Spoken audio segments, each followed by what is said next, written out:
എനിക്ക് തോന്നുന്നു മോനിപ്പോ 5 വയസ്സായി. ഇപ്പോഴാണ് കുറച്ചും കൂടി ആളുകൾക്ക് എന്താണ് ഈ പോസ്റ്റ് പാർട്ടം ഡിപ്രഷൻ എന്നൊക്കെ പറയാൻ പറ്റുന്നത്. ആ സമയത്ത് ആർക്കും അറിയില്ല. എല്ലാരും പറയുന്ന നീ മാത്രമാണോ പ്രസവിച്ചത്, ആ ഒരു ഡയലോഗ്. നമ്മളും പറ്റും 4 പേര് 3 പേര്, ഞങ്ങൾക്കൊക്കെ സിമ്പിളാ, അങ്ങോട്ട് അത് കഴിഞ്ഞ് ഞങ്ങൾ വീട്ടിലെ കാര്യം നോക്കും, ഇത്ര പേരുള്ള ഫാമിലിയില്ല, നിനക്ക് ഒരു കൊച്ചിനെ ഇതിനെ നോക്കാനാണോ പാട്, ആ രീതിയിലുള്ള വർത്താനമൊക്കെ പറയുമ്പോൾ നമുക്ക് നമ്മളെ സപ്പോർട്ട് ചെയ്യാൻ ആളില്ല എങ്കിൽ ശരിക്കും പറഞ്ഞാൽ ആ ടൈമിൽ എന്റെ ഉമ്മച്ചിയും വാപ്പിയൊക്കെയാണ് എന്നെ ഒന്ന് സപ്പോർട്ട് ചെയ്യുക. ഇല്ലെങ്കിൽ ചിലപ്പോൾ ഞാൻ എന്തെങ്കിലും നമ്മൾ ചെയ്യാം അങ്ങനത്തെ ഒരു മൈൻഡ് വരും, നമ്മള് എന്തിനാണ് എന്നുള്ളൊരു ഫീൽ നമുക്ക് ഉണ്ടാകും.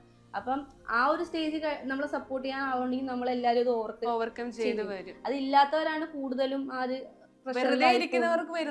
അല്ല, ഒരിക്കലും അല്ല. നമുക്ക് ചിലപ്പം ഇരിക്കാൻ സമയം കാണത്തില്ല. എന്നെ സംബന്ധിച്ച് എനിക്കൊന്ന് പോസ്റ്റ്മോർട്ടം അല്ലാതെ ആണെങ്കിൽ പോലും നമുക്ക് അല്ലാതെ ഡിപ്രഷൻസ് വരാറുണ്ട്. ഇത്രയും കാര്യങ്ങൾ ചെയ്യുന്നു, ചിലപ്പോൾ നമുക്ക് വേണ്ടി സെൽഫ് കെയർ ചെയ്യാൻ സമയമില്ല, ബിസിനസ് ചെയ്യുന്നു, ഓടി നടക്കുന്നു, നമ്മുടെ ഹെൽത്ത് പോകുന്നു. അപ്പൊ നമുക്ക് ആകെ കൂടെ ഫ്രസ്ട്രേഷൻ. ഇപ്പൊ ഈ ഒരു ബിസിനസ് കൊണ്ടുപോകുമ്പോൾ ഡെയിലി വീഡിയോസ് ഇട്ട് കൊടുക്കണം, ഡെയിലി കണ്ടന്റ് കൊടുക്കണം, ഇല്ലെങ്കിൽ അത് ഡൗൺ ആകും. ഓൺലൈൻ സെയിൽ അല്ലേ, അപ്പൊ നമുക്ക് അതിന് വേണ്ടി കുറെ പ്രഷർ കൊടുക്കണം.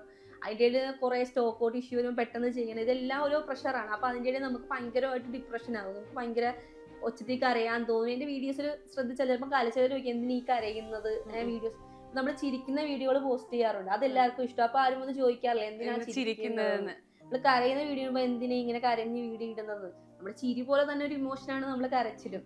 അപ്പൊ അത് നമ്മൾ എക്സ്പ്രസ് ചെയ്യണം. അപ്പൊ ഞാൻ പറഞ്ഞു ചിലരെ പിടിച്ചു വെക്കുക കരച്ചിൽ, അങ്ങനെ നമ്മൾ കരച്ചിന് തോന്നിയാണ് കരയണം, എന്നാലും നമ്മുടെ ആ ഒരു മനസ്സിന് റിലാക്സേഷൻ ഉണ്ടാകത്തുള്ളൂ. ഞാൻ എന്റെ അങ്ങനെ എനിക്ക് ചിലർ ചോദിക്കുന്നതിൽ കരയുമ്പോ എന്താ ഫോൺ എടുത്ത് വെക്കുമെന്ന് ചോദിക്കും. ശരിക്കും പറഞ്ഞാൽ ഞാൻ കരയുമ്പോ ഓരോ ഫോൺ എടുക്കുന്നില്ല, നമ്മുടെ അടുത്ത് ഫോൺ ഇരിക്കുകയാണെങ്കിൽ ഞാൻ കരഞ്ഞോണ്ടിരിക്കും, ഞാൻ എടുത്ത് ക്യാമറ എടുത്ത് ഓണാകും. കാര്യം എന്ന് വെച്ചാൽ ഓരോ കരച്ചിലും ഓരോ കാര്യങ്ങളായിരിക്കും നമ്മൾ ഓർമ്മപ്പെടുത്തുന്നത്. ഇന്നൊരു പ്രശ്നം ഉണ്ടായത് കൊണ്ടാണ്, അത് ഒരിക്കലും മറക്കാതിരിക്കാൻ വേണ്ടിയാണ് ഞാൻ ഒന്ന് ക്യാപ്ചർ ചെയ്ത് വെക്കുന്നത്. അപ്പൊ അത് കാണുമ്പോൾ ഓർക്കും ഇന്ന ഇഷ്യൂ ഉണ്ടായത് കൊണ്ടാണ് ഞാൻ കരഞ്ഞത്, അതുകൊണ്ട് ഇന്ന ആള് കാരണമാണ്. അപ്പൊ അത് നമ്മുടെ മനസ്സിൽ ഇങ്ങനെ